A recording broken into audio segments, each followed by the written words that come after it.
warahmatullahi wabarakatuh. Berjumpa lagi dengan saya, Anifa Rahmawati, Tentor Geografi. Nah, kita hari ini belajar geografi cukup di rumah aja. Nah, oke, tidak perlu lama-lama lagi, kita akan mulai membahas soal nomor 8. Faktor yang perlu diperhatikan dalam penentuan lokasi industri adalah A.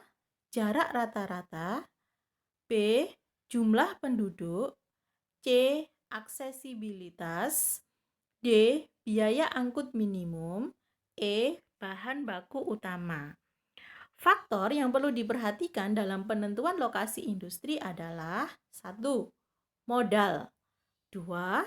Transportasi, 3. Bahan baku, 4. Tenaga kerja, 5. Adalah pasar.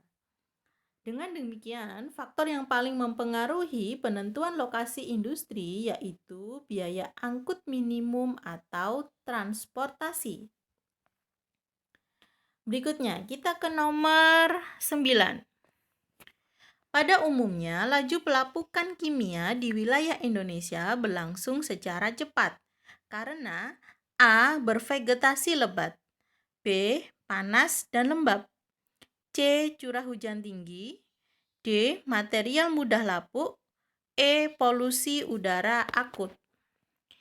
Dalam pelapukan, kita mengenal ada 3 pelapukan. Yang pertama adalah pelapukan secara mekanik. Pelapukan ini disebabkan karena perbedaan suhu. Sedangkan yang kedua adalah pelapukan biologis. Pelapukan biologis disebabkan oleh aktivitas dari makhluk hidup. Sedangkan pelapukan secara kimiawi disebabkan karena curah hujan yang tinggi. Nah, kita akan bahas tentang pelapukan kimia. Di Indonesia, tidak bisa dilepaskan dari posisi Indonesia yang berada di daerah ekuator. Hal ini menyebabkan Indonesia memiliki iklim tropis, sehingga suhu di sekitarnya menjadi hangat dan memiliki kelembapan udara yang tinggi. Akibatnya banyak penguapan. Nah, penguapan inilah yang menyebabkan curah hujan menjadi tinggi. Berikutnya kita ke soal nomor 10.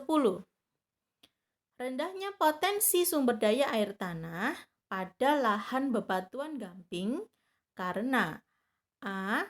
Porositas tidak tentu, B. Permeabilitas rendah, C.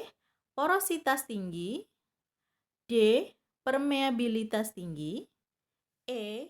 Porositas rendah. Karakteristik batuan gamping adalah rendahnya potensi air tanah di permukaan karena permeabilitas yang tinggi. Air yang jatuh di lahan gamping akan diteruskan di suatu daerah yang memiliki lubang sehingga air berkumpul dan membentuk sungai bawah tanah, sehingga jawaban yang paling tepat adalah D.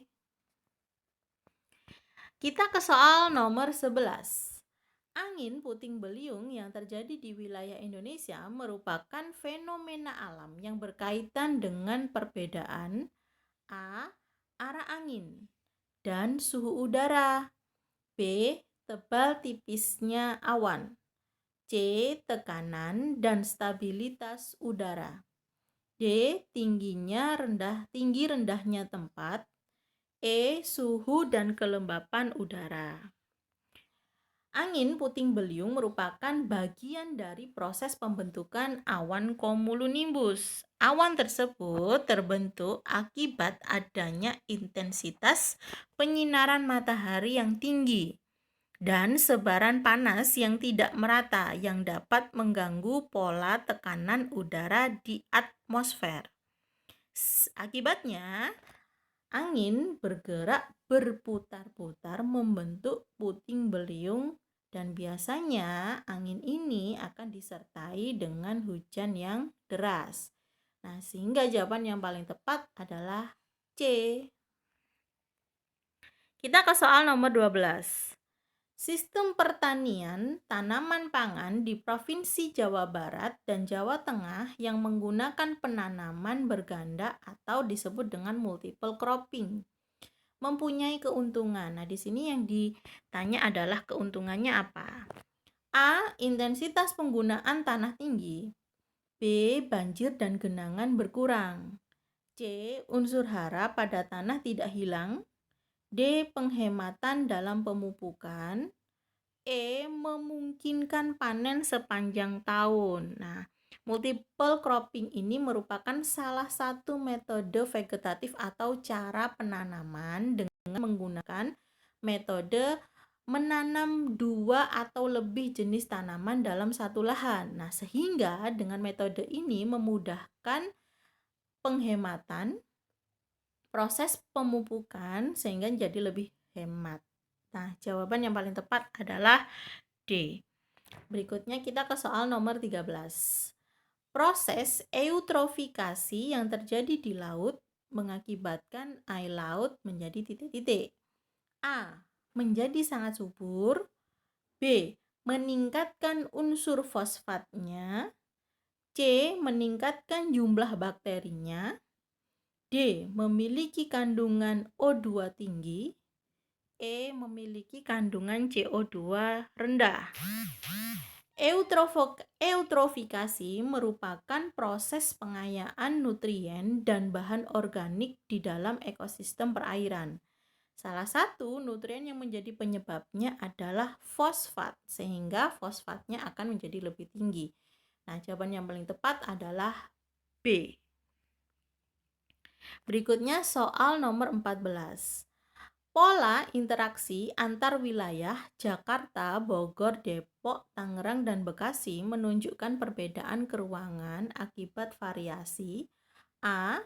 Jumlah penduduk dan kelancaran komunikasi. B. Kelancaran transportasi dan komunikasi. C. Jumlah penduduk dan jarak dari pusat kota. D. Kelancaran transportasi dan kemajuan teknologi. E. Kemajuan teknologi dan jarak dari pusat kota. Kawasan di luar Jakarta atau yang sering disebut dengan kawasan hinterland merupakan kawasan penyedia tenaga kerja dan bahan mentah bagi Jakarta. Nah, sehingga pada kawasan ini terdapat wilayah komuter. Komuter itu adalah pergerakan penduduk dari satu tempat ke tempat lain kurang lebih dari 24 jam. Nah, di wilayah di luar Jakarta menimbulkan interaksi dua wilayah karena jarak dan jumlah penduduk yang bervariasi. Nah, sehingga menimbulkan interaksi antar wilayah. Oke? Cukup jelas kan? Nah, semoga kalian jadi lebih semangat belajarnya. Oke, jangan lupa komen pada materi soal tadi. Oke, tetap belajar di rumah aja. Tetap semangat dan sukses buat kalian. Terima kasih. Assalamualaikum warahmatullahi wabarakatuh.